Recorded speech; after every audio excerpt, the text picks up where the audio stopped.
门口看了一下，点了个火。不，他出去时间挺长的。在你人生当中5秒很长吗？那是我人生当中最长的5秒。我就看了一下我就进去了。就说了，我们之间就不要再互相叫出去玩了。你看，出去玩个密室，这儿出个事儿；那出去看个剧，那儿出个事儿。对啊，还要带他去认亲，真的是。对，陪他去认亲，然后去他家玩啥？我希望下周你别再叫我们，好吧？你下周叫我们来，我们绝对不来。下周你别叫我们肯定不会来。哎，你们这几个男的真的很不 OK， 为什么欺负我一个女孩子？是你先欺负我们的。但是我们当时进那个舞厅的时候，周可可没进来，他在曾曾和花卷已经进来了，唱歌了之后，他才进来的。你很可疑哦。我就是当你们所有人都进去之后，我在外面看了一圈，因为我在找蔡大姐。后面我还跟你一起出去叫了一圈人。吃的都是他拿的。没有，不知道你在说什么。顶装。你们现在是亲戚，不能反目成仇。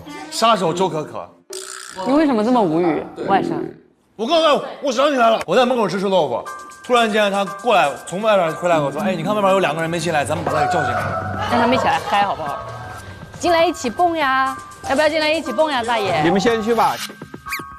有礼貌是我的错喽，杀人是你的问题喽。这个有点牵强哎。投票吧，投票吧。我们先看到了曾，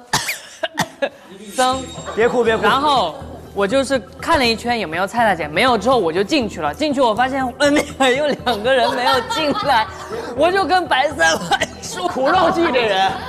我们要不要叫他们一起进来跳舞？重要的是，我没出去之前，你自己在外面干啥？就在那门口看了一下，点了个火。不，他出去时间挺长的。在你人生当中5秒很长吗？那是我人生当中最长的5秒。我就看了一下我就进去了。好吧，暂且先信你。咱们先看看别人，曾曾和花花。据曾曾说，他开门的时候是4点40，然后我们4点40开的门了。等一下，你在外边看到曾曾是还是他开门之后你看到的？他是开门出来的。通知通知，第2届出洋巷卡拉 OK 联欢会马上要开始啦！哎，那位大姐，来。哎，还有那位大叔，咱们刚进去的时候是和那些老人们在一起跳舞，那他俩没在。来吧。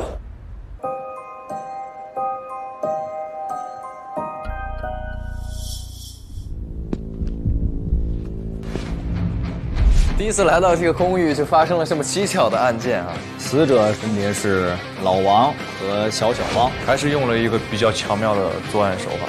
他创造了一个很有力的不在场的证据。凶手应该是曾大爷。你怎么可能不认识？就住在你这旁边呢。嫌疑人他要同时满足对2个人都有杀人证据。